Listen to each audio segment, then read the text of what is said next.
ser algo bem... Vai ser mais uma...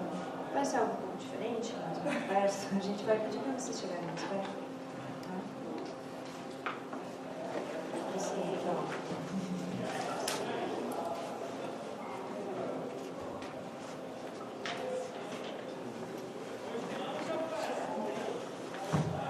Pode ficar aqui, não, que aí vai ficar mais fácil, porque vai ser... Vocês podem visualizar. Tá? Para vocês ancorar os meus gestos.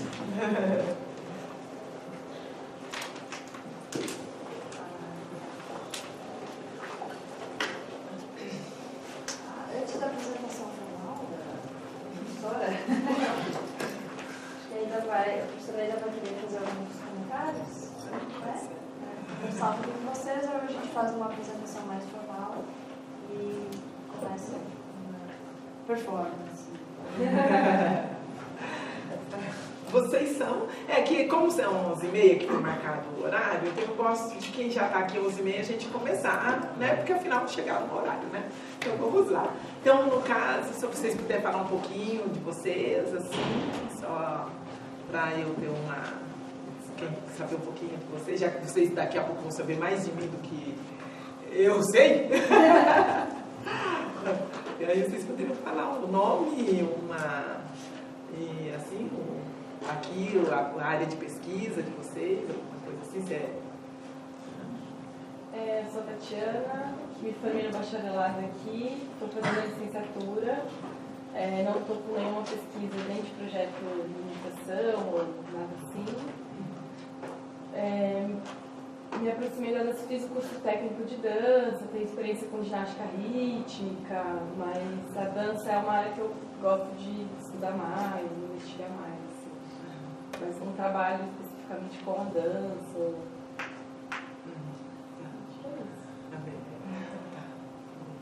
Depois eu volto. Tá bom. Sua ida que volta. E você? Meu nome é Pietro, eu sou aluno de doutorado aqui pelo programa, estou cursando a disciplina de seminários avançados, educação física e esporte. Eu trabalho nas linhas de pesquisa com esportes de combate, com o professor Emerson, aqui. Eu sou egresso da Universidade Federal do Rio Grande do Sul, sou de Porto Alegre, fiz meu mestrado, minha graduação lá, fiz um doutorado aqui. Que legal, eu sou lá. Grande? Ufa! Segunda divisão, deixa eles lá.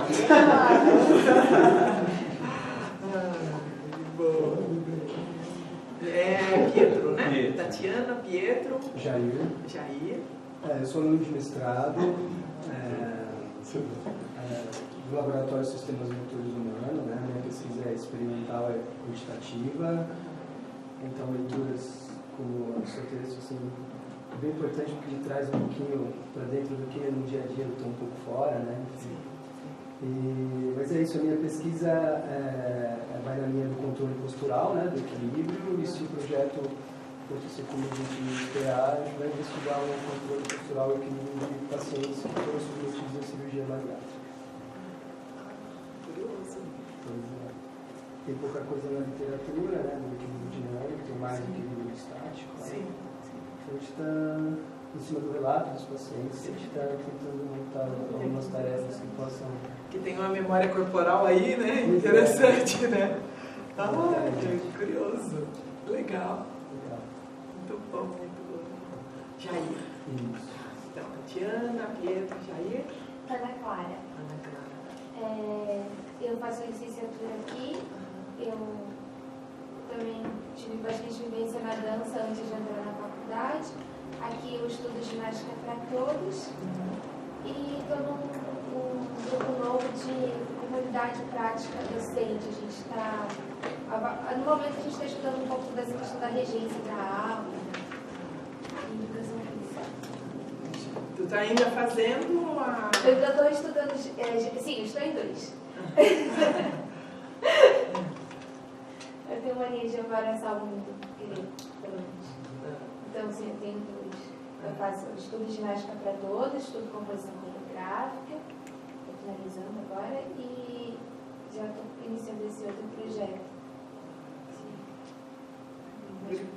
Obrigada, Ana Clara. Oi? Meu nome é Denis, sou paranaense, fiz minha graduação e mestrado lá, faço doutorado aqui com a Kátia, sou do mesmo grupo da Hebe, de estudos socioculturais. Trabalho com os Jogos Olímpicos de 1968 no México, a partir da história de vida dos atletas que participaram dessa edição de Jogos.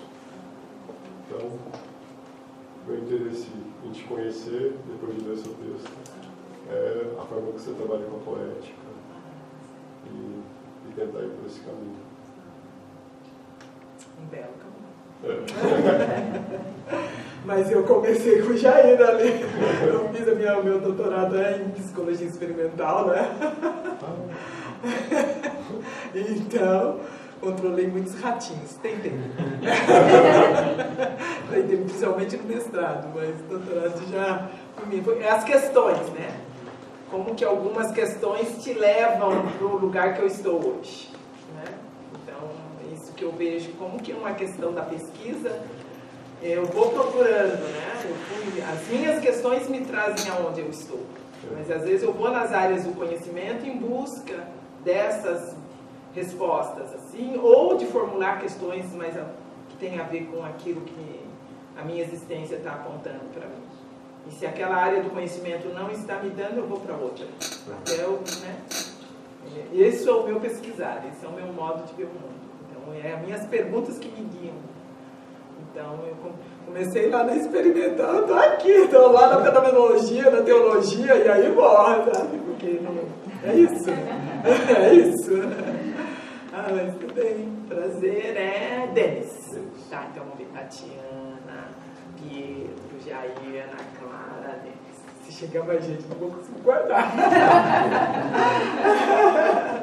Ele já se apresentou e eu não guardei ela, ó. Neilton. É? Neilton. Ah, é por isso, né? Neilton. Neilton. Neilton.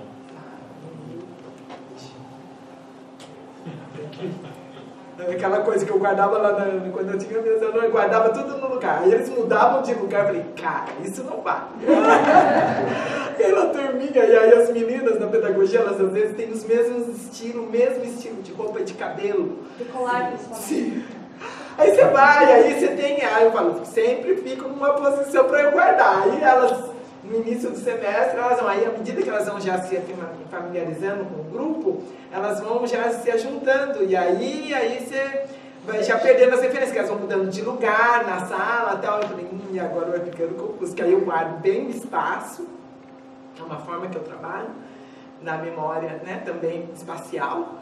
E aí eu vou guardando as pessoas também no lugar que elas ocupam no espaço. E aí quando elas mudam de lugar eu já...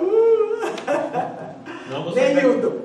Então vai lá, Neilton. Fala pra mim aí. Eu já conheci lá no laboratório chiquérrimo. Olha, gente, vocês são top, hein? Olha que eu fui lá da UFSC que não tinha essas condições de trabalho tão boas, hein? Ó, tem que produzir conhecimento de ponta mesmo, hein? E envolvendo o povo. Claro. Né? Que é para eles, afinal, eles estão pagando aqui. Perfeito. Né? Não se esqueça. É uma das questões que me fizeram também mudar um pouco o rumo do trabalho. Né? É esse papel social do trabalho e como é que ele vai chegar na pessoa de interesse, né? Nas pessoas. Mas eu trabalho com educação física, sou professor, fiz mestrado em educação física aqui. Nesse processo conheci o Centro de Estudos Socioculturais, aonde eu comecei a gostar da questão do mito. Né? Eu gosto especificamente da trajetória do atleta e dessas razões não conscientes que fazem com que ele trace esse caminho, né? E ver como isso é interessante, é bonito, né? Pelo mito, eu vou atrás do mito do herói, só que especificamente pensando os atletas negros e os heróis africanos nessa trajetória. Uma vez que a mitologia ela é bastante representada e repetida pelo mito grego, né? Eu vou trazer de atletismo, então. Isso mesmo. Aí eu estou trazendo para conversar a mitologia africana, os heróis africanos, para entender esses atletas brasileiros negros. Esses heróis de osso africano, que é o que eu estou chamando agora, baseado num conceito. Ela trabalha, né? Ah, eu tô gostando. Estão bem? Ótimo. E como são poucos, a gente pode continuar. E aí já termino, né? Porque é ela que está coordenando e eu que fico aqui fazendo graça, né? Por gentileza, seu nome e a sua área de pesquisa. Então, me chamo Marcelo. Professor, eu cheguei 5 minutinhos atrasado, não sei bem o que está... O seu nome é a apresentação. É só se apresentar e falar o que faz. A área de pesquisa. Me chamo Marcelo, estou aqui na escola cursando doutorado, né? Sou de orientação do professor Emerson. Fiz o mestrado, sou graduado em Educação Física na Universidade Federal do Amazonas. Fiz o mestrado na Universidade do Porto, 2 anos atrás. E agora estou aqui no doutorado. Minha área de pesquisa associa a psicologia com a atividade física. Na verdade, a gente quer entender os impactos da fadiga mental. A pessoa fadigada mentalmente, qual o rendimento dela em uma atividade física específica, né? No caso, a gente partiu do pressuposto de que as pessoas sabem que fazer atividade física faz bem, mas não a fazem. Por diversos motivos que a gente podia discutir o dia todo. Um dos pontos que a gente partiu é de que a pessoa passa o dia trabalhando, o indivíduo passa o dia aqui na universidade, por exemplo, e no fim do dia, qual a motivação que ele tem para ir fazer exercícios? Apesar de ele saber que faz bem e que ele pode render ainda mais no trabalho e junto à família dele. Então essa é a ideia inicial do projeto e esse é o meu objeto de pesquisa. Qualquer atividade física? Não, a gente pensou num exercício intermitente de alta intensidade, dado a praticidade de execução quanto aos resultados e o tempo. Um exercício intermitente de alta intensidade pode ser feito em torno de 15, 20 minutos de exercício. Qual seria? No caso, a gente vai fazer um sprint interval training. São 30 segundos de esforço por 4 minutos de intervalo de descanso. Associa-se esse tipo de exercício a resultados interessantes para a saúde. Em teoria, ocuparia muito menos tempo do que você fazer um aeróbio de 1 hora, 1 hora e meia. Onde muitas pessoas falam que não fazem exercícios. Então ele é dirigido, no caso. Isso. Muitas pessoas afirmam que não fazem exercícios físicos porque não tem tempo. Então, talvez um exercício com um tempo reduzido, né, possa ajudar nesse processo. Interessante. Curioso. Eu? Sim. Bom, eu também já te vi, veio lá do Paraná. Não. Ah, não? Não. É parecido. Não, mas eu já vi ele também ontem, né? Não. Não? É outro. Sério? Desculpa aí. Não, fica tranquilo. É o Marcelo, né? E ele é Marcelo também, né? Eu sou Marcelo, mas ele está falando do Marcelo orientando da professora. Que é mais forte, agora eu já reparei. Ele não era nada. Ele é, né? Não sei. Não. Não, não não boa comparação. Tá bom. Ainda mais aqui na educação física vocês medem em centímetros, né? Tá bom. Começando. Seu nome, por favor? Meu nome é Zé Paulo. Tá. Eu sou Zé Paulo. José Paulo. José Paulo. Zé Paulo, Zé. Tá. Eu sou orientando do professor Marcelo Massa, lá da EASH, somos de lá. Bom, depois de 11 anos trabalhando em performance, trabalhando com atletas, rendimento, Olimpíadas, enfim, fui convencido pelo professor a pôr tudo aquilo que a gente vivenciar nesse mundo no papel, trazer para o mundo acadêmico, né? Então, eu estou fazendo o nosso mestrado que a gente vai elaborar é sobre o desenvolvimento de remadores talentosos. A gente vai fazer uma análise dos remadores que mais se destacaram no país, entender como eles chegaram no sucesso. Olha, bem diversificado, né? Bem, considerando a hora, que eu sei que termina meio dia e meio, né? Aí depois, se as pessoas quiserem que eu não se apresentar e querer ter a gentileza de se apresentar, que a Ana está esperando aqui só pra gente começar, aí a gente conversa um pouquinho mais, tá bem? Aí só para não atrapalhar aqui, quem quiser depois tem compromisso e tem que sair, aí a gente... Vamos lá. Muito bem, então faremos a abertura oficialmente dessa conferência, do ciclo de conferências. Agradecemos aqui a presença de todos, a professora Idamara, que aceitou esse convite gentilmente. A professora Idamara Freire possui graduação em Pedagogia pela Universidade Metodista de Piracicaba, especialização em Dança Cênica pela Universidade do Estado de Santa Catarina, mestrado em Educação Especial pela Universidade Federal de São Carlos, doutorado em Psicologia pela USP, pós-doutorado em tópicos específicos da educação pela University of Nottingham, pós-doutorado na área de dança na University of Cape Town e atualmente é estudante do curso de Teologia, professora aposentada da Universidade Federal de Santa Catarina, membro do conselho editorial do periódico Research in Dance Education, escreve e desenvolve estudos e pesquisas sobre os temas alteridade, arte, cegueira, corpo, dança, África do Sul e teologia contemporânea. Integrante do Alteritas, grupo de estudos e pesquisas sobre diferença, arte e educação. Também desenvolve projeto voluntário na área da dança na Associação Catarinense de Integração do Cego. Autora do site Danças Invisíveis e outras corpografias que eu recomendo para a leitura de vários textos, né, sempre atualizados.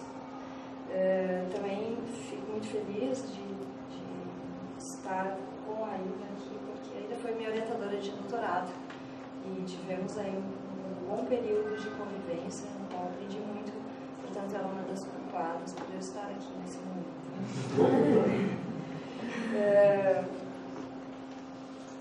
Então a proposta da Aida, como a gente já encaminhou o texto com antecedência, ela vai fazer uma palestra dançada, uma performance, enfim, um diálogo com vocês, buscando os recursos aí da memória corporal, certo? E depois a gente abre então para discussão, para conversa.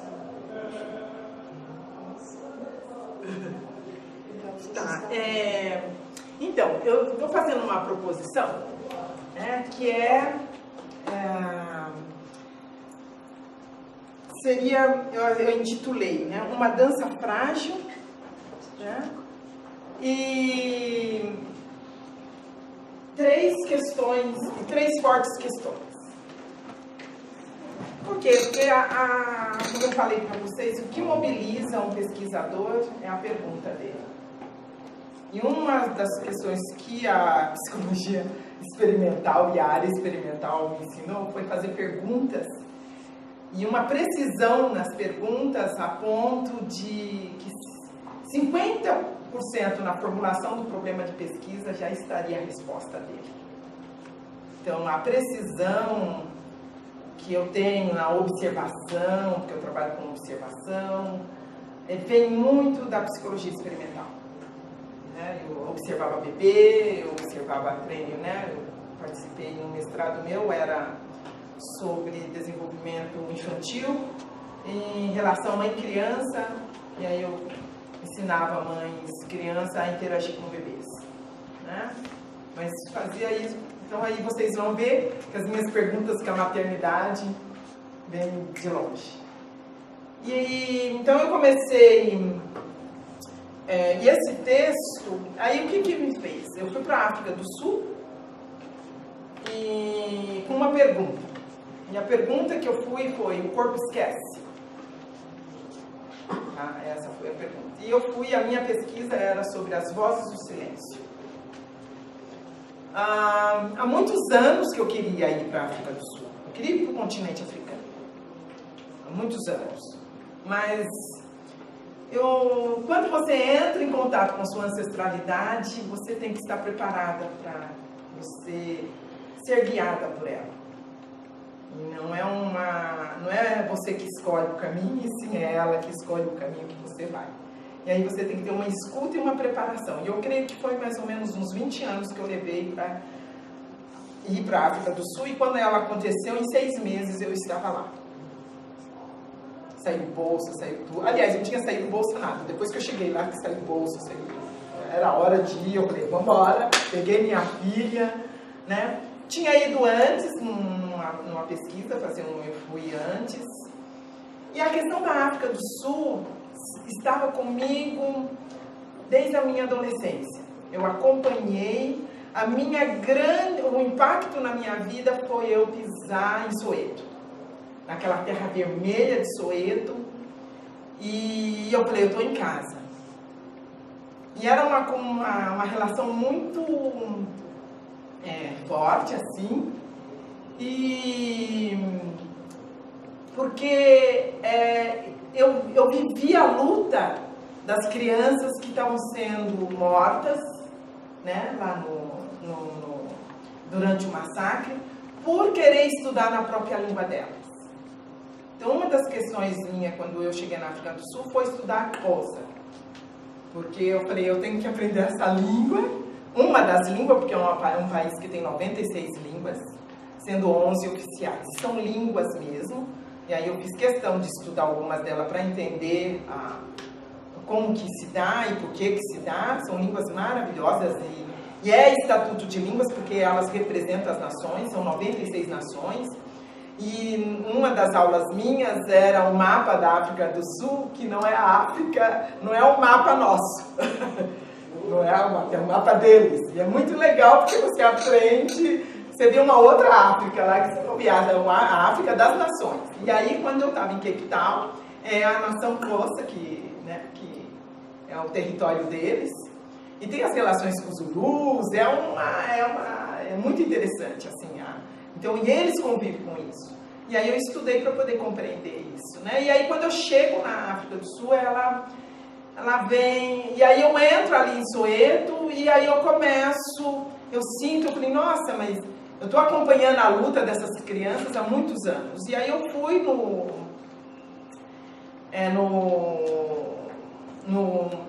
museu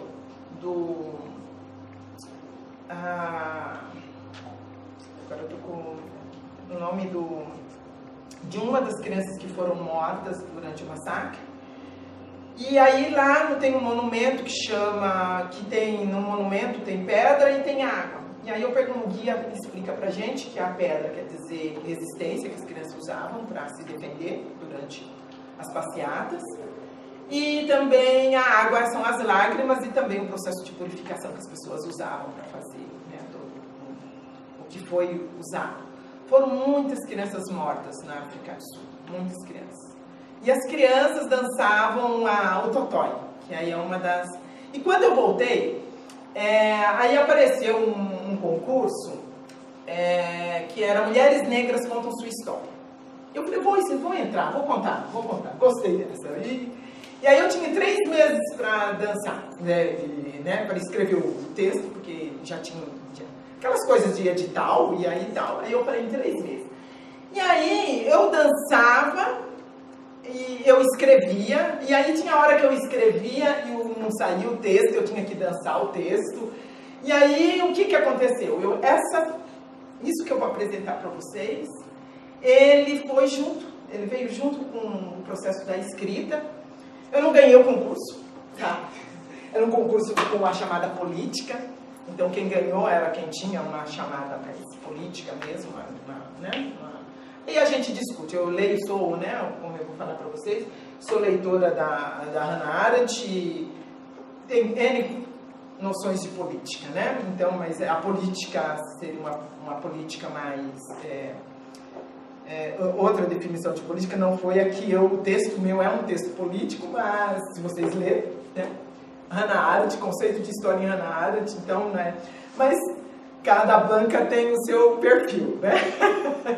Vocês bem sabem que vocês estão no ambiente acadêmico para ver isso. Então, o texto foi publicado nessa revista aqui, Estudos Femininos, aliás.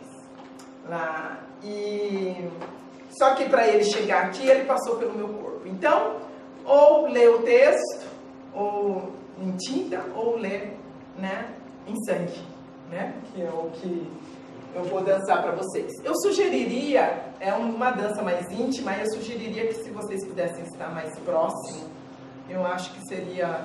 Mas chegou! É diferente.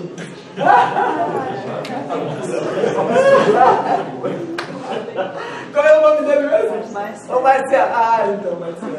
Eu tava te confundindo com o José Paulo aqui, ó. Eu falei, já conhece? Não, você não conhece. Então, se vocês puderem vir, por gentileza, mais próximo, só para apoiar. Não vai ter intervenção com vocês, não. Não se preocupe, porque o pessoal acha que quando é dança cantorana vai jogar água, família, né, aquelas coisas. Não se preocupe. Não precisa interagir. Não. Só tem medo. Então é uma dança frágil com 3. Eu vou dançar ela aqui. Então, era bom se eu vou montar um cenário aqui, e aí vocês precisam ver se vocês enxergam o que eu vou ver aqui, tá? Então, quanto mais perto vocês estiverem, não morto, tá? Então, é mais para vocês realmente, porque é uma dança intimista mesmo, tá? O que mais que eu ia falar? 3 questões, tá? Que eu levo em consideração. Perfeito. Muito bom. Bom lugar. Aí, 3 questões. Eu gostaria que vocês escrevessem que questões que vêm para vocês, ou colocassem na mente, ao ver esse tipo de dança frágil sendo apresentado. Tá? São 3 questões fortes. Tá? Uma delas é o que vocês estão fazendo com o corpo de vocês ao verem essa dança. Tá? Essa é uma questão. A segunda questão é que noção de história, tá? Essa dança apresenta. Qual é a noção de história que essa dança tem? Porque a história não tem só uma noção. Qual seria ela? Tá?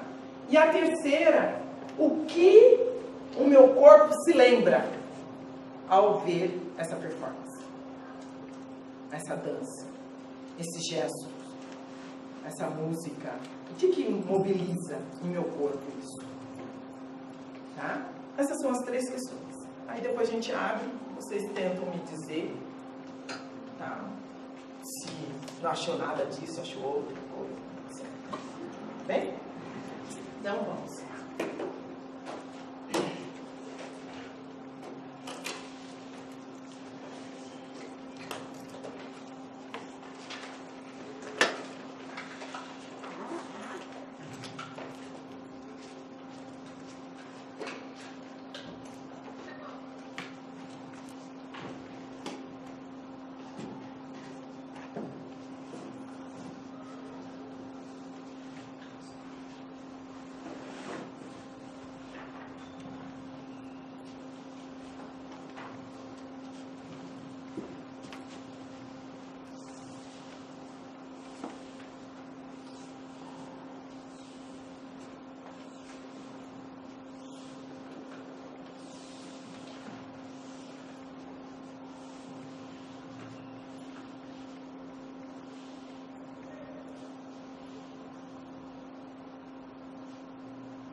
desse lance da existência.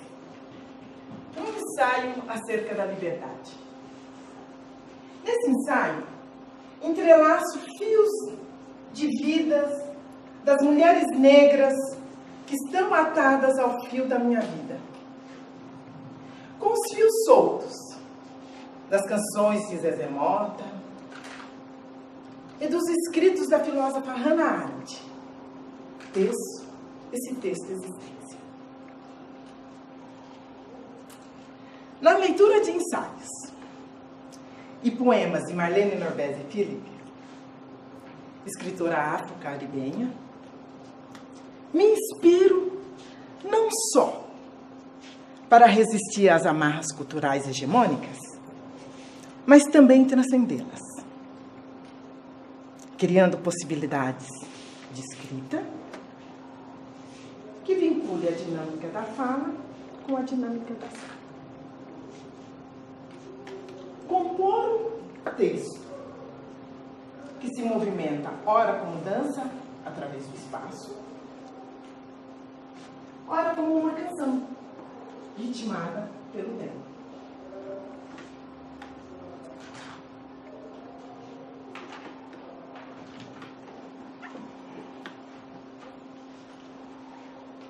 Pois criar, dançar uma coreografia é uma forma de fazer isso. Como investiga Selma Trevinos, trata-se de uma ferramenta para animar o passado ou uma escrita acerca de algo que já foi feito? Se concordamos que cada corpo carrega a sua própria história e individualidade, memória, sentimentos e emoções. Na busca do entendimento dessa minha breve existência, danço, escrevo, teço palavras com os fios desfiados da flor do útero das minhas ancestrais. Vasculho minhas lembranças e na memória corporal decifrador. Encontro a raiz da violência. Observo o medo, destilo a alegria, enfeito a doçura, mergulho na paz e conheço a liberdade.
que é uma mulher sem a sua história?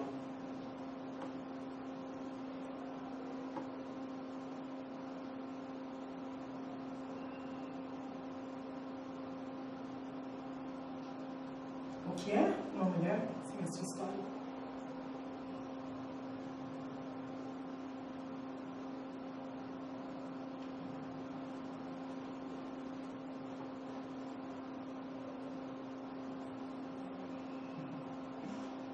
O que é uma mulher sem a sua história?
Escuto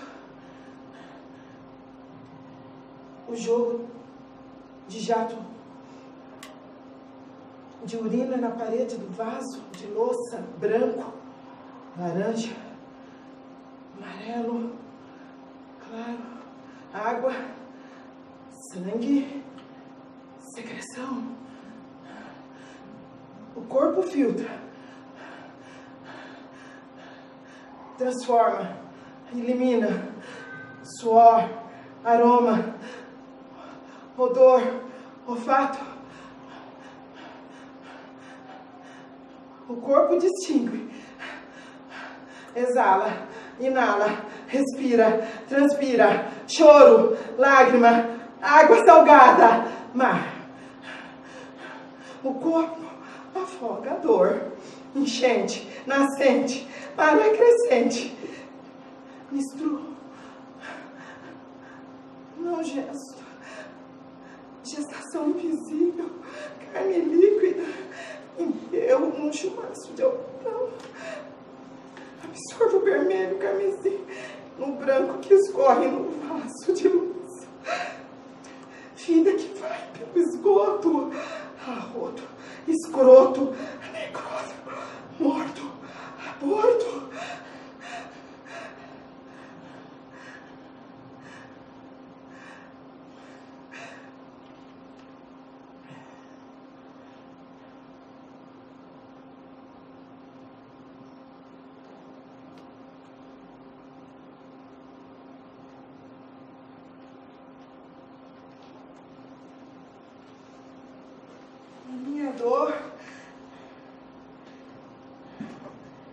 Foi de uma criança morta.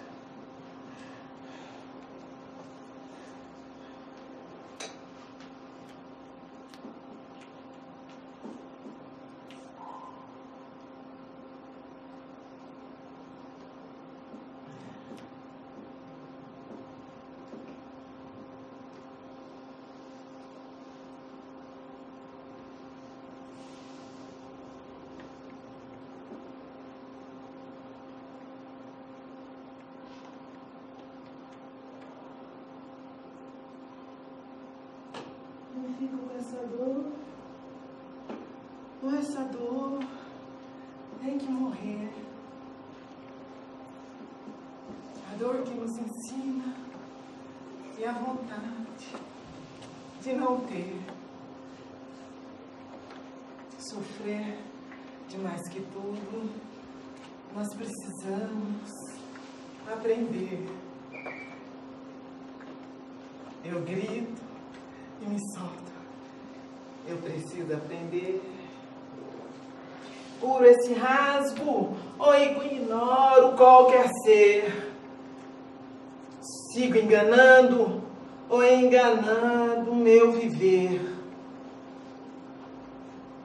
Pois quando estou amando, é parecido com sofrer. Eu morro de amores. Eu preciso aprender. Lá, lá, lá, lá. Lá, lá, lá. Lá, lá, lá, lá.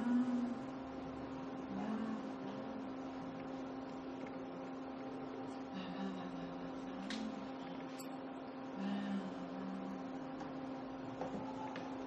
Eu grito isso.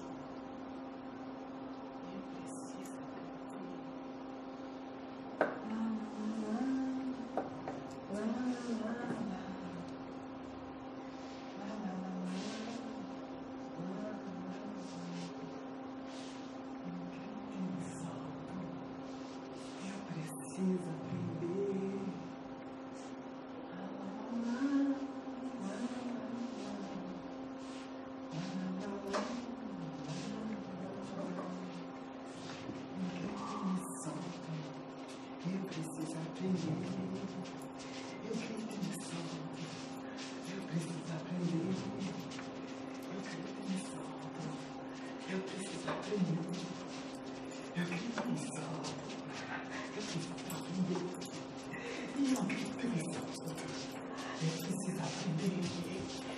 Eu grito e me solto. Eu preciso aprender. Eu grito e me solto. Eu preciso aprender. Grito e me solto. Eu preciso aprender.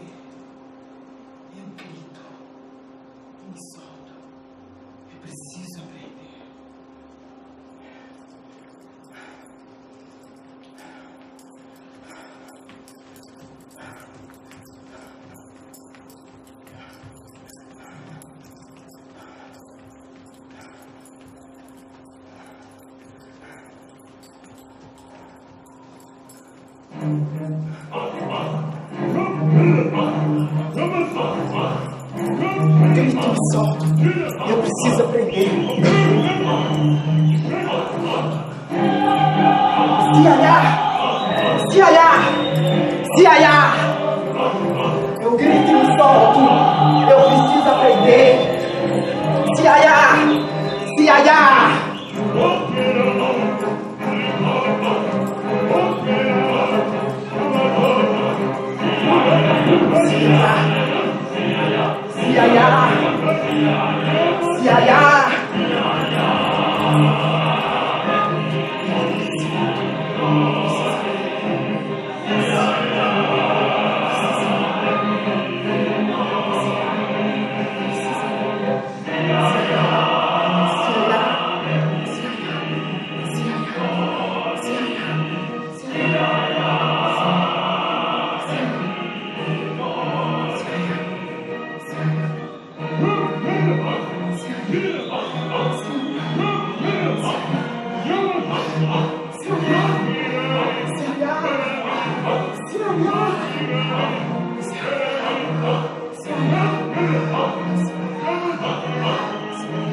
Tipanis coelicus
figuris terminum. Oh, res mirabilis,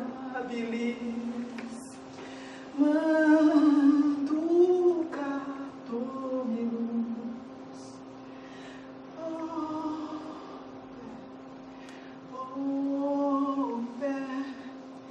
servus vitium.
Esse lance da existência.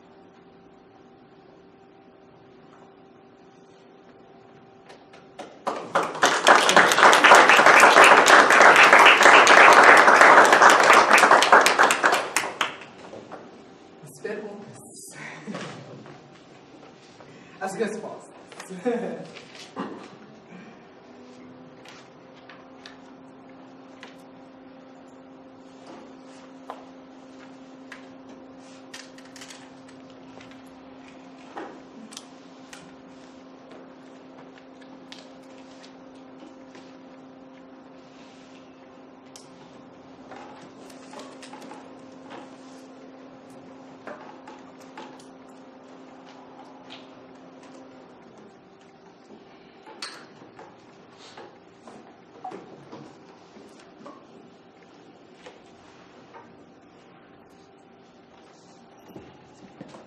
Todo ouvido.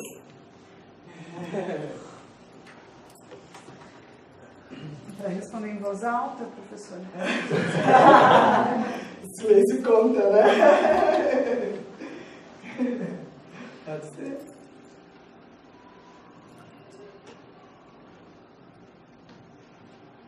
Vamos arriscar. Sim. Primeira pergunta foi no sentido de que o meu corpo sente isso. Isso, como o seu... quais perguntas que o seu corpo faz para si próprio ao ver uma dança dessa?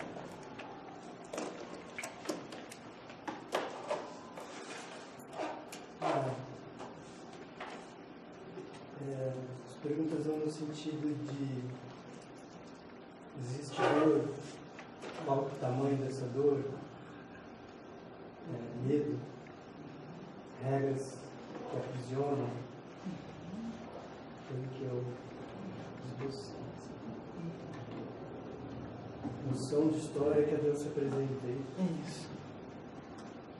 Para mim, no sentido de que existe uma, ao mesmo tempo que existe uma prisão, existe uma liberdade, assim, e que tudo tem uma sequência, ou seja, não tem um fim, se renova. E o que o meu corpo se lembra no sentido do que viveu e do que gostaria de ter vivido. Não sei se é isso. Não, é o seu corpo, né? As suas perguntas. É o quanto que às vezes, que é uma questão que às vezes a gente se depara com algumas danças e a gente às vezes nem sabe o que fazer diante dessas danças. Mas aí é como que o seu corpo reage. Você tem que fazer essas perguntas. Que hoje, em boa parte da contemporaneidade, eu trabalho com dança contemporânea e escrevo críticas a respeito dos espetáculos. E o meu trabalho, basicamente, é fazer pontes entre o que os dançarinos fazem e o que a plateia tenta aprender daquilo tudo. Então, geralmente, eu tento pensar algumas perguntas para que eu oriente o espectador a assistir a alguns espetáculos. Né? Que às vezes eles ficam sem assim, e aí, o que eu faço? Mas essas perguntas são do próprio corpo. Tem várias companhias de dança contemporânea que as pessoas vão lá, o teatro cheio, e no meio do teatro elas se levantam e vão embora. Falam, não é pra mim isso, tchau. Não, eu vim aqui me divertir, você me joga um negócio desse.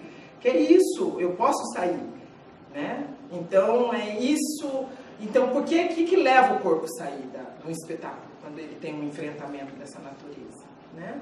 Então, Então, eu às vezes gosto que às vezes as pessoas fazendo essas perguntas para si, né? O que aquela dança está me provocando? Por que está me mostrando isso? O que está reverberando no meu corpo? Né? Então, é isso, grata, Jair. Mais alguém gostaria de comentário, independente das perguntas também? O que reverberou, né? Que é uma conversa dançada, né? Eu dancei, agora a conversa acontece.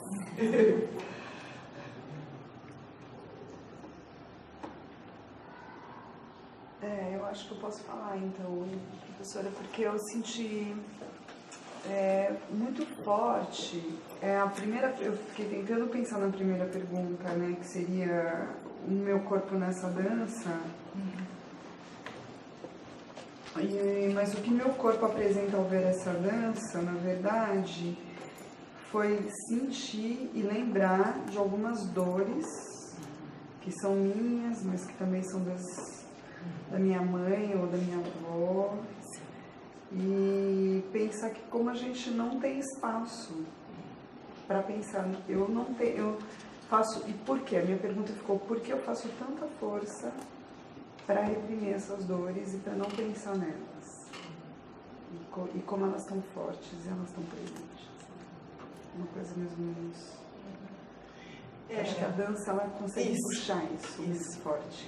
À medida que eu estava lendo o trabalho da Thaís, isso veio muito forte para mim, sabe? Porque a dança do ventre, ela lida diretamente com a dor das mulheres. Tá? E eu fui fazer a dança do ventre para curar a minha dor. Né? E curou.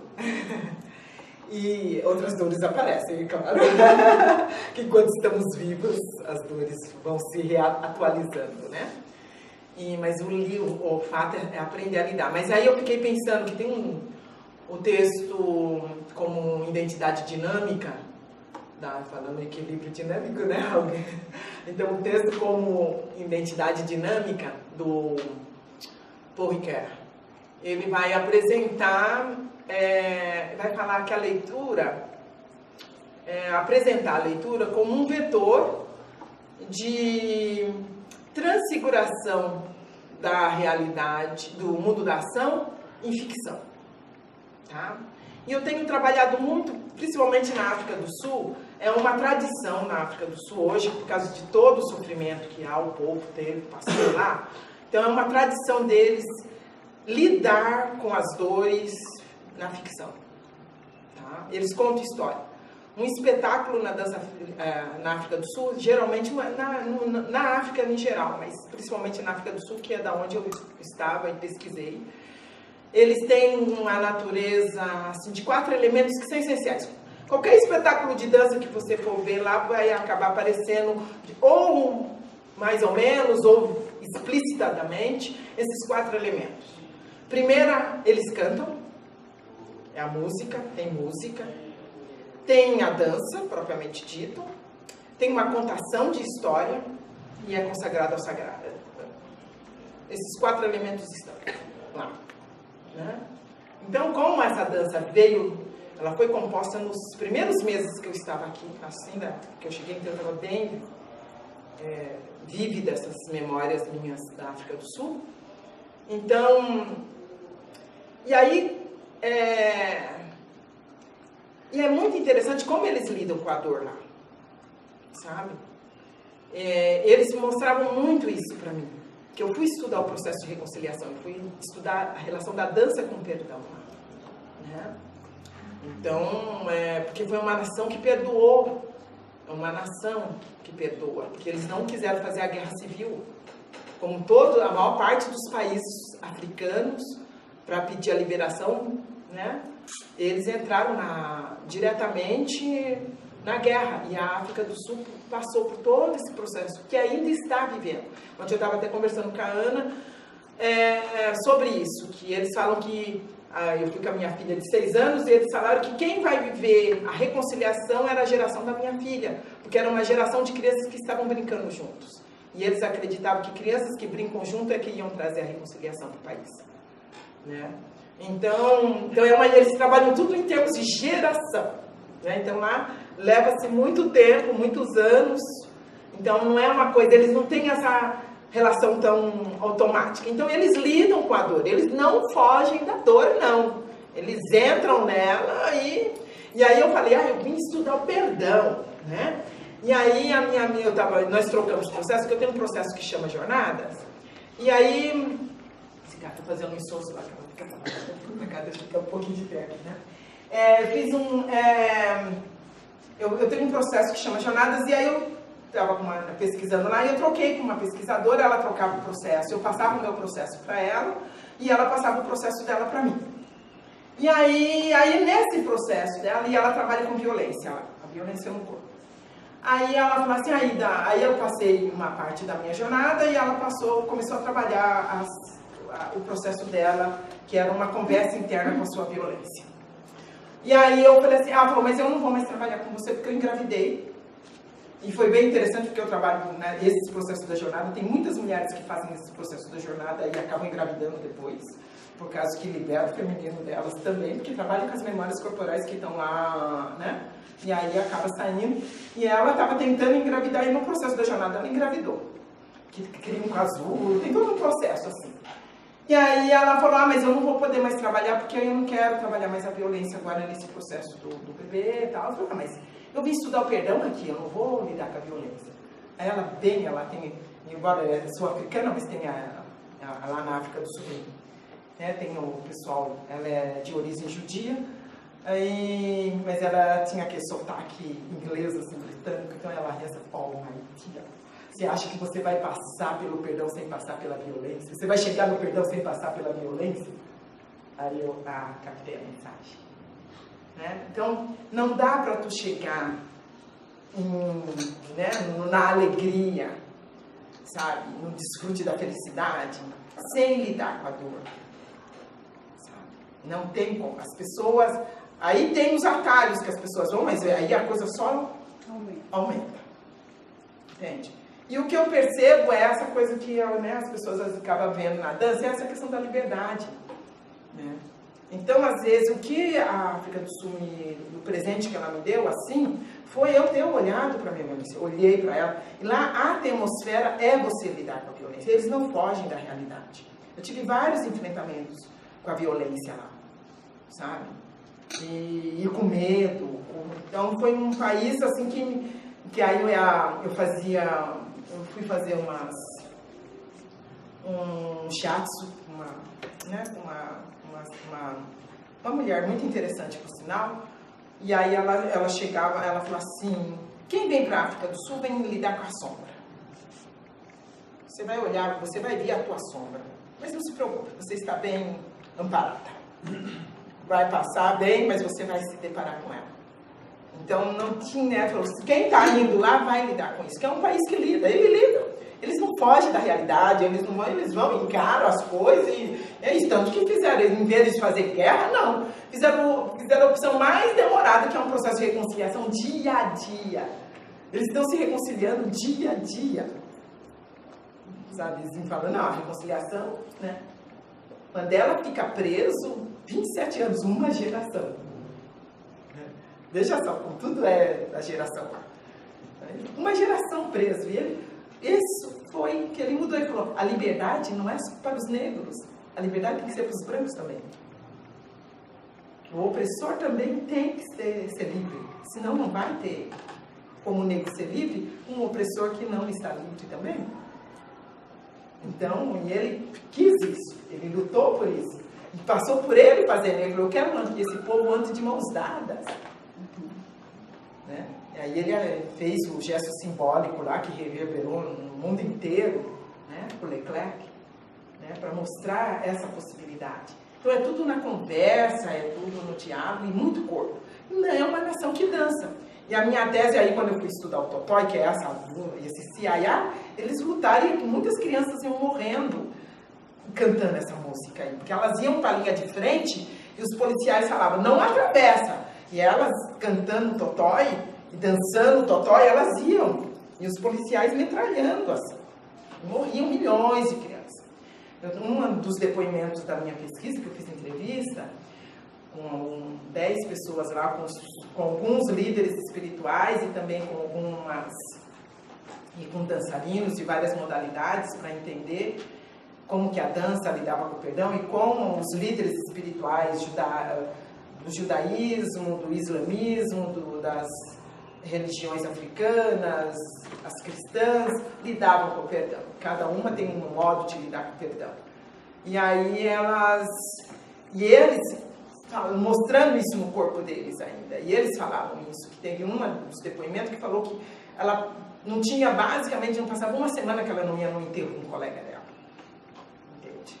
Então, assim, eles, né, de tantas crianças, e que a mídia não deu conta de relatar.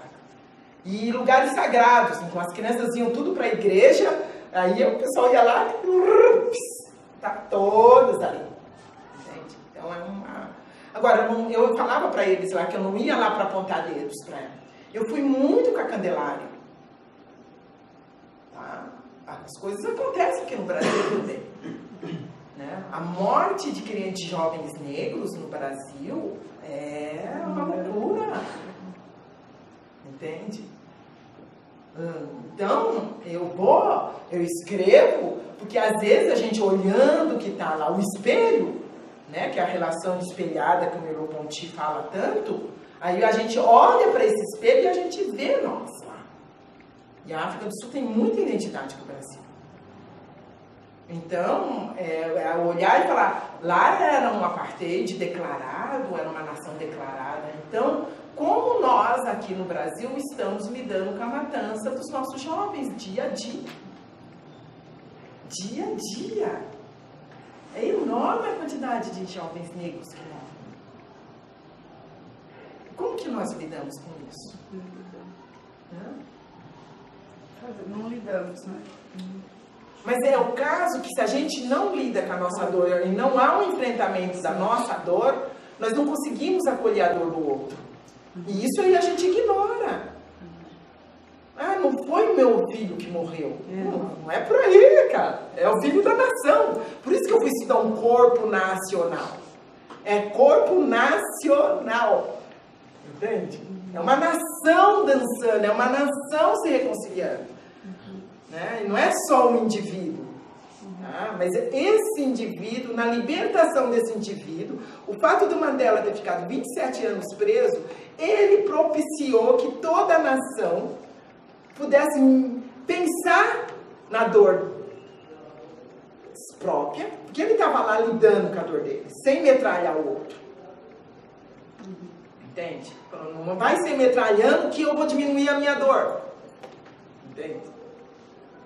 Então, que é os grandes líderes, né? Martin Luther King, Gandhi, tudo, né? Por essa, Dalai Lama, que vão por esse caminho da pacificação, mas extremamente ativa, não é pacífica. Porque a gente acha, não vou mesmo. Por quê? Porque ele quer que todo mundo transcenda junto, não só né? Eu vou, mato, resolvo paliativamente, porque os tantos de anos que os países levam para se reconstruir após uma guerra, e a ferida emocional, a ferida psicológica, a ferida afetiva, a ferida espiritual fica lá ainda. Se você for ver os servos ainda, eles não se recuperaram da guerra ainda. Você que esteve lá para aquele mundo, você deve estar sabendo que a coisa não está tão pacífica assim lá. Entende? Então o pessoal faz o vizinho, continua sendo vizinho.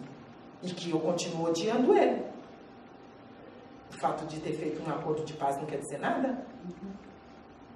E aí é muito ousado e é muito corajoso você lidar com a reconciliação dia a dia. É aquele outro mesmo, sabe? Estou ali com aquele outro que não é raiva, é a liberdade, noção de liberdade, que não tem, o outro não é um absoluto meu, de raiva, né? Um outro que é igual eu, no sentido que está no mesmo relevo, na mesma verticalidade. Então, não de fronteira, né? Mas não existe fronteira entre eu e você, mas superfícies. É a mesma pele. Aí tem o quiasma, que é o que o Merleau-Ponty vai falar, é o quiasma, a dobra. Então, quando há uma dobra, há os rasgos, os furos na carne, né? Então, é isso que provoca, né? Então, como que a gente lida com isso? Por isso que eu falo, é uma dança frágil. Como que a gente lida com a fragilidade do outro, de si próprio? E com isso, eu vou pensando assim no Brasil, em relação ao preconceito, você acha que as pessoas que falam que não são preconceituosas, elas não são, ou elas acham que não são? Eu acho que tem uma diferença. Se achar, para que não seja mesmo, tem que passar por uma desconstrução. Então, se não simplesmente achar que não é, fica nessa superficialidade que você acabou de falar, que não gera mudança.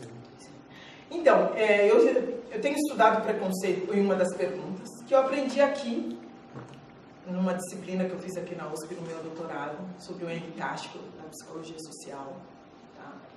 Com a professora Vera Lúcia, ou Ana Lúcia Vanzolini.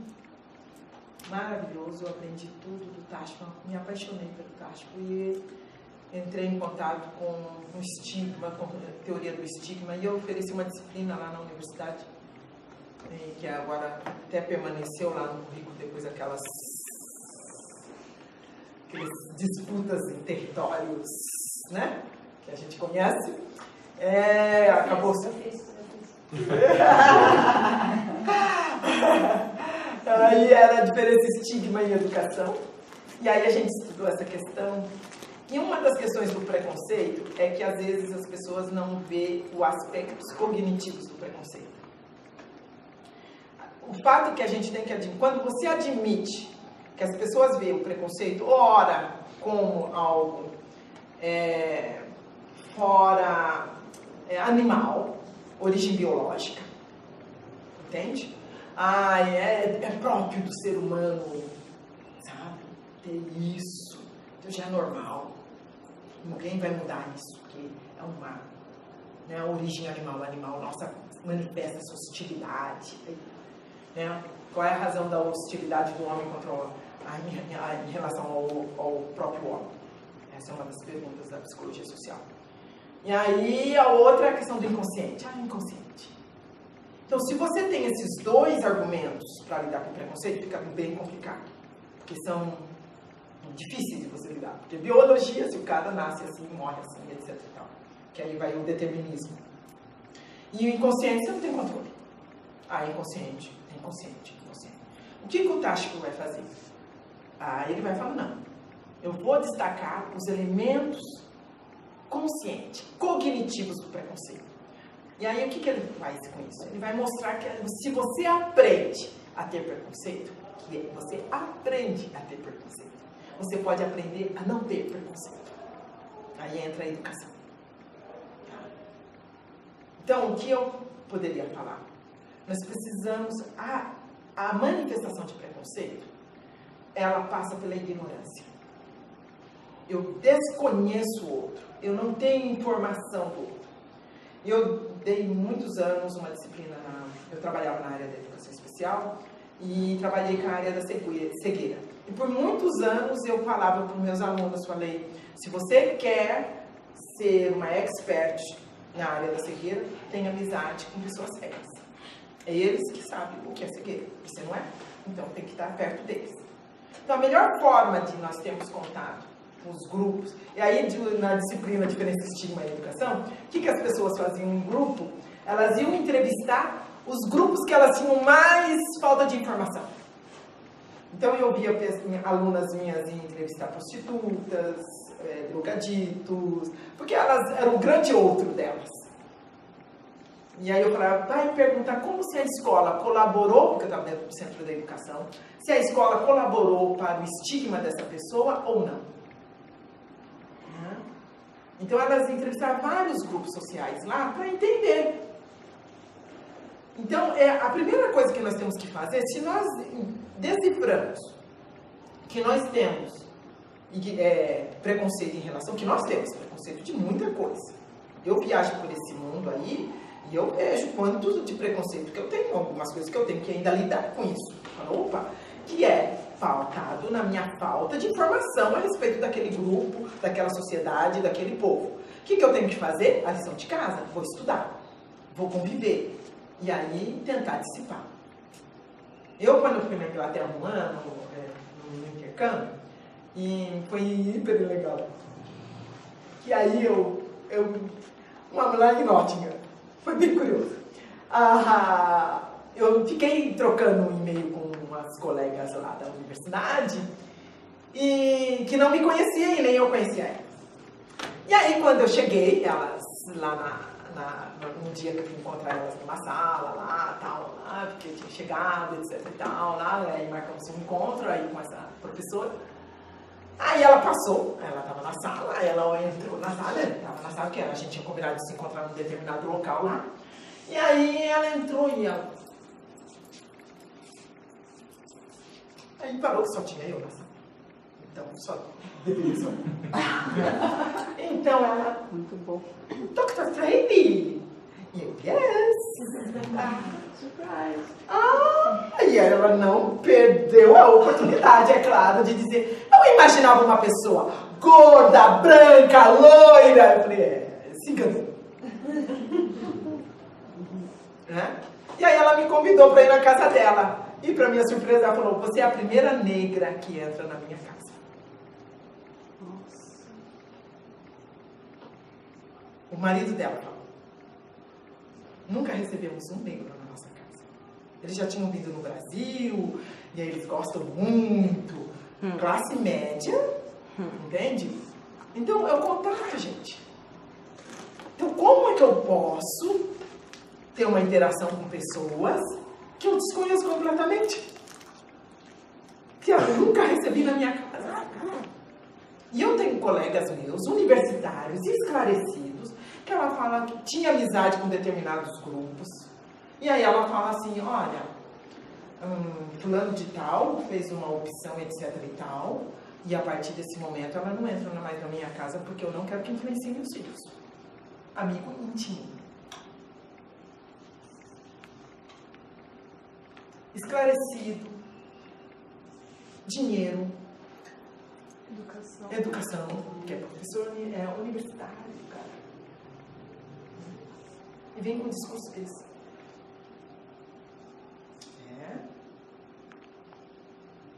É sério? Então começa assim. O quanto que eu acolho o outro. Eu mesmo. Porque o pavor, gente, aí é a dor. Aí vem o medo. Tá?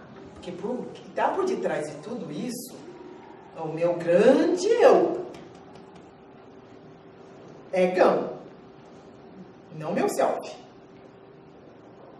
Tá?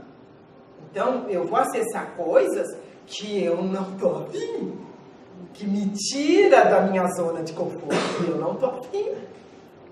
Vai me colocar em risco. Vai me fazer um monte de coisa que eu me pergunta que eu não tô afim de responder. Eu saio desse espetáculo que eu não tô afim. Eu vim aqui me divertir.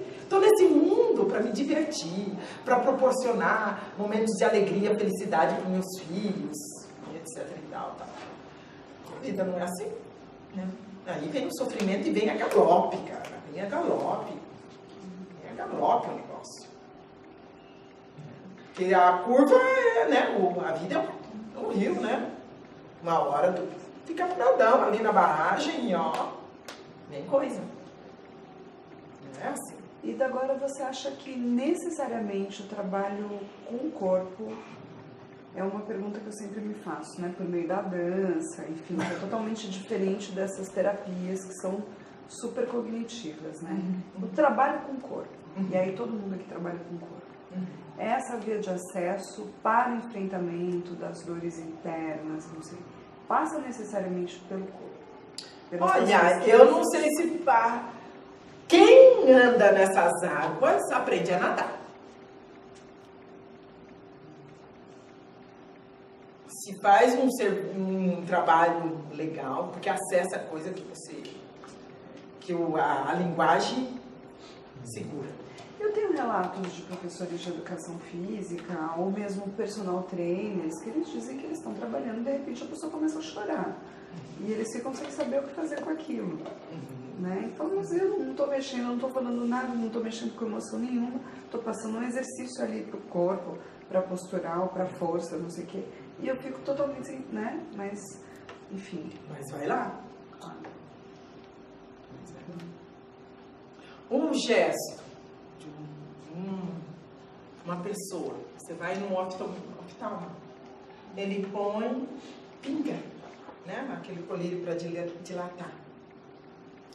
O gesto que ele faz para limpar, a delicadeza que ele faz para limpar os seus olhos, daquela gotinha, cara, as coisas. É um profissional que está lá pingando, né? Que mobiliza. Você sai de lá e não está enxergando nada, literalmente. Porque está acionando outras coisas ali, que não é só a visão tua, ou até a tua visão, que está dilatando a tua visão, para que você possa enxergar outras coisas, né? Então, você está lidando com o corpo, tá? Agora, já que você falou dos profissionais de educação física, eu vou fazer uma provocação zona para você, tá? Essa é uma oportunidade boa. Aí a gente termina, tá? Que eu vou sair correndo. Mas é brincadeira, é provocação mesmo. A questão da perfeição. Gente, isso me dói. Que tem a ver com dor, né? Por que tanto esforço para a perfeição? Né? Eu vou para a academia, nossa! E aí, tem que fazer isso, gente! Né? Por quê? E às vezes, o modelo, né? Eu às vezes trabalho com, né? Tenho acesso, tinha alunos, né? Lá na educação física, lá da UFSC também, que tem um discurso da perfeição do corpo, até da malhação.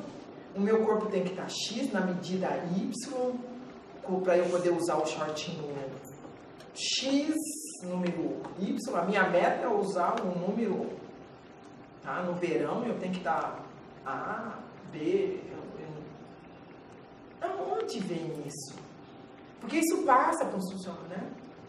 Ou para outras pessoas que ficam buscando essa perfeição. E não há essa perfeição assim, né?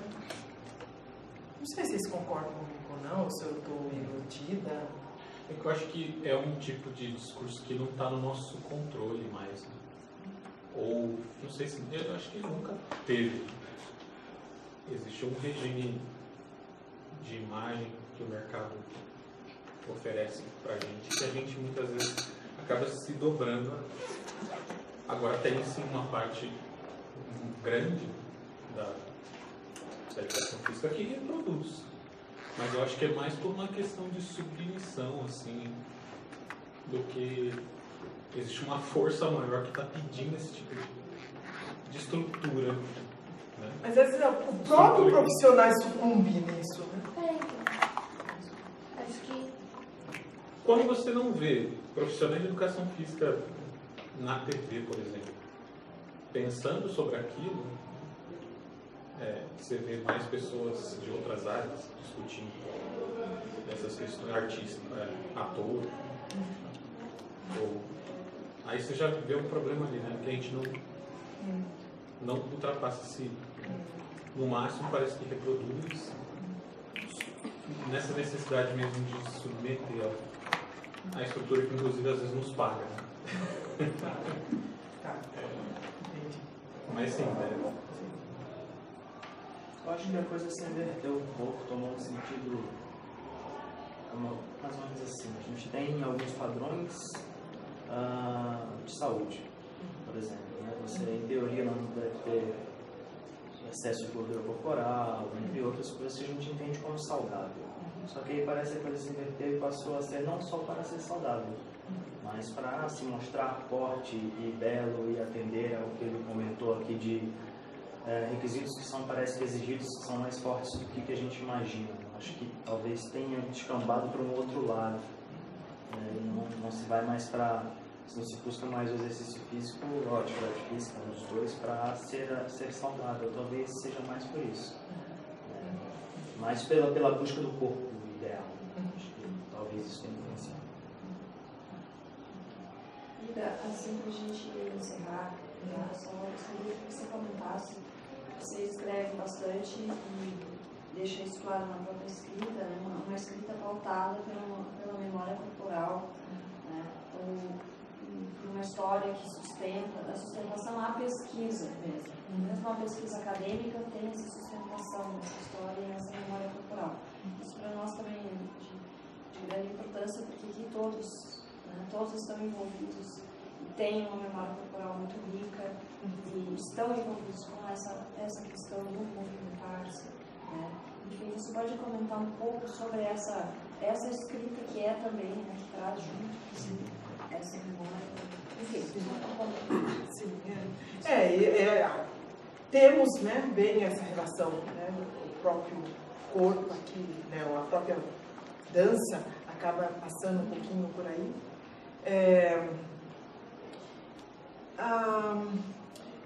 Basicamente, isso veio do meu estudo com as pessoas com cegueira, né, porque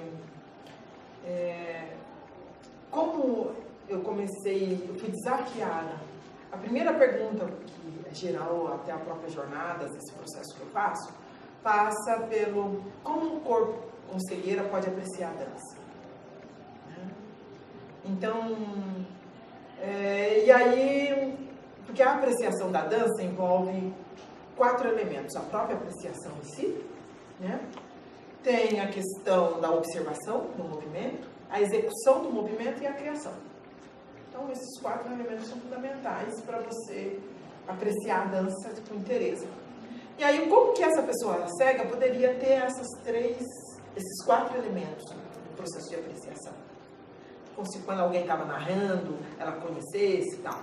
E aí eu comecei a fazer, tentando responder essa pergunta, eu comecei a fazer pesquisas no meu próprio corpo, porque eu queria ensinar elas a dançar, de uma certa forma, apreciarem a dança, mas não a minha dança, a dança delas. Porque às vezes tem alguns grupos que eu aprecio também, que ensinam a pessoa a dançar a dança dela. Então, o balé clássico, outras danças, as danças tradicionais, e a pessoa vai e faz aquela, né, a dança em si, né, e em função daquele repertório de movimentos que é daquela... Mas eu não queria, porque eu ficava... Uma pessoa que era cega de nascença, isso me fascina, eu adoro trabalhar com uma pessoa que não tem memória visual nenhuma, tá? E eu trabalho com vários grupos, né, porque não existe um cego igual, né? Assim como tem um ser humano igual, não existe uma pessoa com cegueira igual. Então eu apresento a cegueira como uma experiência perceptiva e não como uma deficiência. Então, como que aquele ser humano percebe o mundo? Então aí eu comecei a perguntar. E aí eu achava rico eu gosto das pessoas, assim, de trabalhar com as pessoas que têm cegueira congênita, porque não tem essa memória, e toda a memória dela é sinestésica. Né? E aí a gente começa a trabalhar, e aí eu vou buscando, né, na dança, os sistemas de dança, que me proporciona pesquisar esse corpo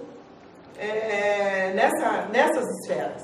Então aí eu trabalho com o Rudolf Laban, né, que até senti falta, né, o domínio do movimento, né, que ele é bom. Continua a banca isso. Quem mandou ela vir? Aí, então, que é bem legal, porque ele vai falar E aí o Rudolf Laban, ele vai me mostrar aqui, ele foi arquiteto, então ele tem toda uma relação bacana com o espaço. Porque ele vai falar do espaço interno e do espaço externo. Então, e as pessoas com cegueira, eu trabalho o espaço interno. Então, eu começo a falar quais são os ângulos, né, no seu corpo. Então, a gente vai tendo referência de figuras geométricas, tudo a partir do corpo. Onde começa, onde termina, sabe? E aí a gente vai desenhando, e de modo que a gente vai montando a coreografia a partir das referências internas deles, e não minhas, nem do espaço externo. Então, e aí eu fui fazendo isso. Então, cada dessas 10 jornadas minhas lá que eu apresento, cada uma dessas jornadas aciona essas memórias. E aí, quando você trabalha com memória, você tem uma porção de possibilidades. Tem memória sinestésica, olfativa, propriocepção. Tem hoje o pessoal que trabalha em estudos de memória, e eu trago isso para a memória corporal. Tá? Então, agora, nessa última jornada que eu tive com as pessoas com cegueira lá na CIC, nessa aula da conversa dançada que eu estou com eles, um dos desafios que as pessoas cegas têm é eles saberem se as pessoas estão na sala ou não, quando eles estão falando. Então, às vezes, as pessoas saem e eles continuam falando e a pessoa não está mais. E eles não gostam disso. Aí eu estava nós estávamos conversando como que eles podem desenvolver, ter um engajamento de que possibilite eles monitorar essa conversa com o outro e perceber que o cara está ali ainda, né? Então, as pistas que ele tem que pedir. Então, aí entra a questão da escrita também. Que aí eu falei, primeiro, trabalha com a sua memória episódica. Na hora que você for falar com as pessoas, tenta trazer um evento, um episódio inteiro na tua mente, tá? Para você trabalhar esse episódio com ela. Conversar sobre esse episódio. Uma frase, e aí você solta a frase. Então você fala, domingo foi um dia ensolarado, e aí eu fui pra praia. Tá aí, certinho. Tem uma história legal, e aí, curta e rápida, tu já trabalhou memória episódica, né? Aciona a sua memória episódica. Então, primeira coisa, isso pra escrita também. Né? Você tá trabalhando, você quer escrever, primeira coisa, principalmente poesia, você tem que trabalhar com... É bom a memória episódica. Da onde que vem aquele pensamento? Aí falei, lida com palavras fortes, memória semântica. Então, vai trabalhar com palavras fortes, palavras que são fortes para você. Então, não vai ficar falando coisas sem sentido para o outro. Então, aquilo, ir à praia é uma palavra forte, porque ele foi, né? Não é qualquer pedra, né? Coisas que sejam, que mobilizam o outro naquela, né? Então, escolher palavras que tragam o outro, né, para si. E a emoção, que aí é a estética da emoção. Então, se ele fala, ontem eu fui na praia, acabou, né? O cara nem ouviu, já se foi embora, já não está mais ouvindo, né? Mas aí, se ele começa, gente, a praia foi super legal, eu adorei, a água estava fria, tá, aquela coisa, acabou, já entrou, e aí tem uma memória estética, né? Uma emoção estética na fala. Então, e é isso que você acaba fazendo com a escrita também. Quando você está escrevendo, você teria que estar acionando as memórias suas, memórias episódicas, memória semântica, e trazer uma emoção. Porque você sempre escreve para alguém, não escreve para si próprio. Né? Memórias, o que eu trabalho, estudo muito, leio muito, poesia. Eu leio muito poesia. Que dá muito recurso. Exato. E principalmente Haikai. Adoro Haikai. Tá? E Haikai, ele é potente. Porque ele trabalha com a natureza. Eu estou lendo o Sêneca agora. E o Sêneca vai falar toda sobre a vida feliz. e ele vai fazer onde estávamos conversando sobre isso, né? Sobre essa questão da felicidade e a relação com a natureza. Eu moro na praia, então saí daqui para isso. Vocês podem ir lá, né? Acabou o teu tempo. Ah, então tá bom.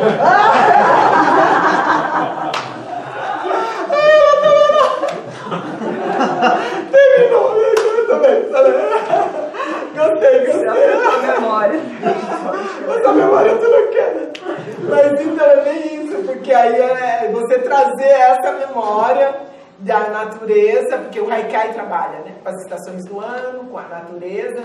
Então trazer essas, né? Aí você, a primeira frase do Haikai é um elemento da natureza. Depois é como isso te afeta de uma certa forma e a síntese, né? Então são 3 frases que você tem, aí você trabalha. E o que é lindo na poesia? Esses dias, uma outra dica, né? Vocês viram que eu tenho esse caderno, esse aqui. Quando eu fui para a África do Sul, eu montei esse caderninho aqui, que chama Estética do Silêncio. Eu pratico meditação, trabalho muito silêncio. Então aqui tem uns ensaios de voz. Então, eu vou colocando, esses cadernos aqui são muito legais. Então, são possibilidades que você inventa, né? Então, de ver, de inventar coisas. Então, por exemplo, esse coração aqui parece que não tem nada, mas aí quando você abre tem.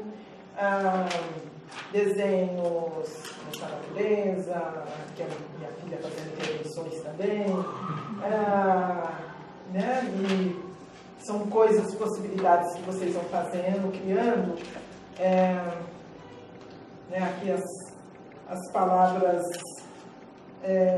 em força, aqui outras composições com as palavras, aqui desenhos, composições, aqui também quando já entra outros elementos que você vai usando, né? Que você vai criando para lidar com as palavras também. Então esses cadernos são ótimos para, né, fazer o texto, as palavras ter um outro sentido que não seja necessariamente. Por exemplo, nessa minha fala, tem um texto aqui, eu gosto de ler esse texto, eu leio sempre esses textos aqui. Mas esse texto aqui, escuta o jorro do jato de urina na parede do vaso branco e tal. Isso aqui foi isso é uma página de um caderno que eu me dispus, um dos exercícios que eu faço, determinando a fase lá que eu tô, mas é de eu escrever 10 minutos sem parar. Tá? Então eu ponho eu escrevo 10 minutos sem parar, até terminar a folha. Tudo que vem à mente, tudo que passa na minha mente, tá? E eu coloco aquilo. E aí eu tenho um caderno só disso. Aliás, vários. 10 minutos sem parar, até a folha terminar, tá?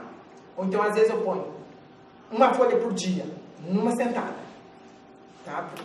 Aí, o que faz? Você tem, é como se você criasse uma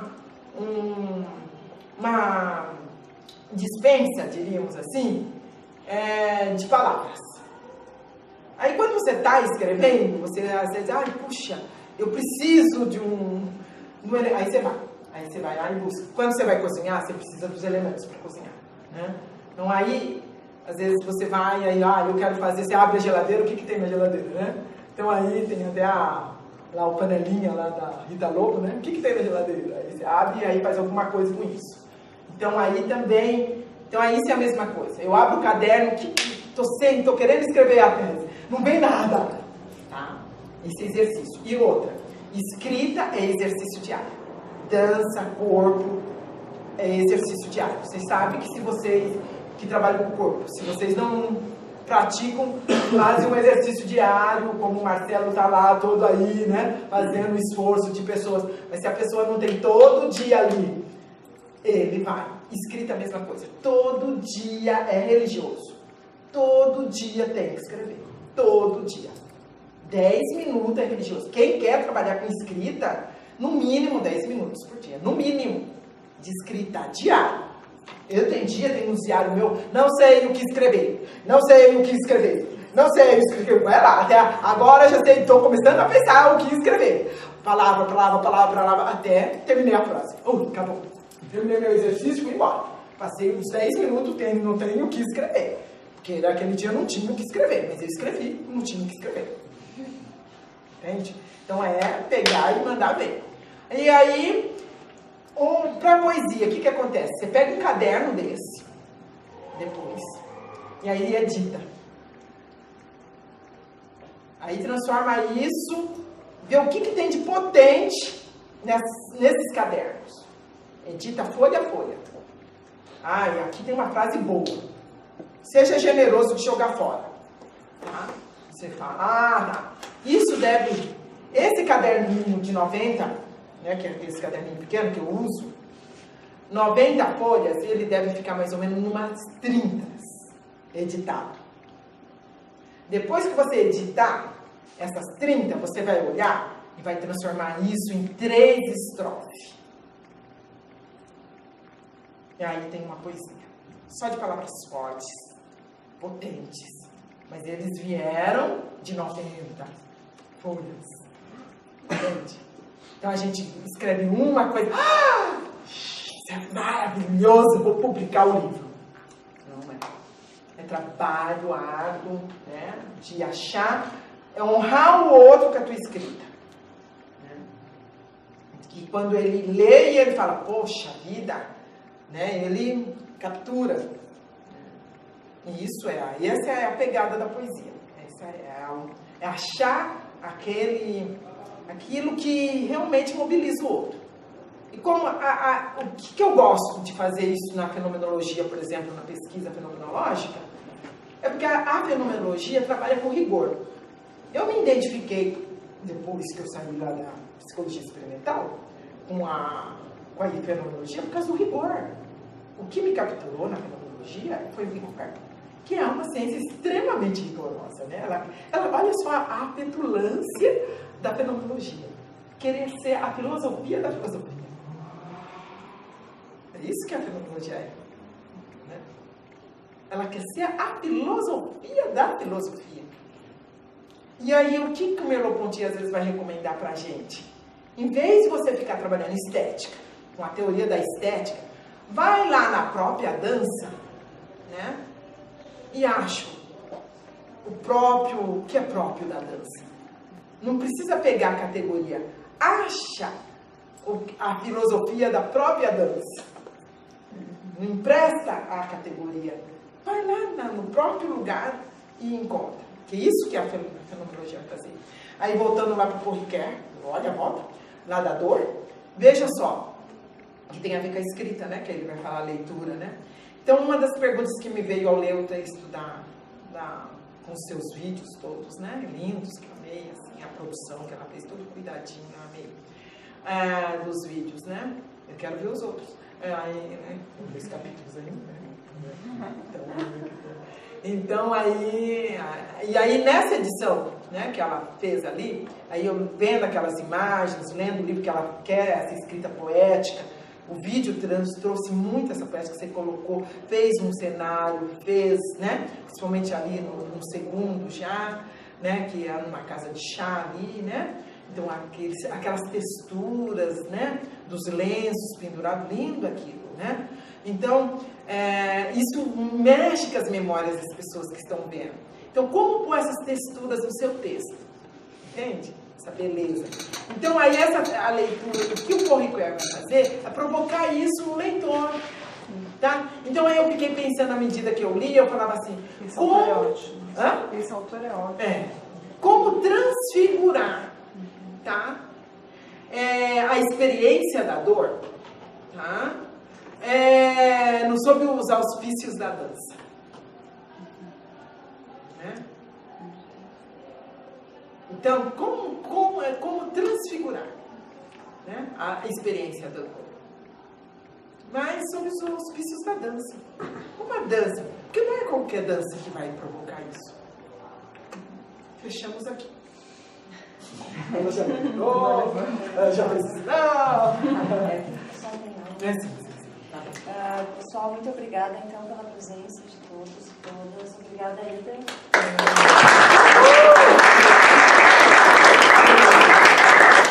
Pessoal que tem alguma chamada, alguma coisa, tem uns cadernos. Muito bem, ensinar, tá? É isso. hoje é isso.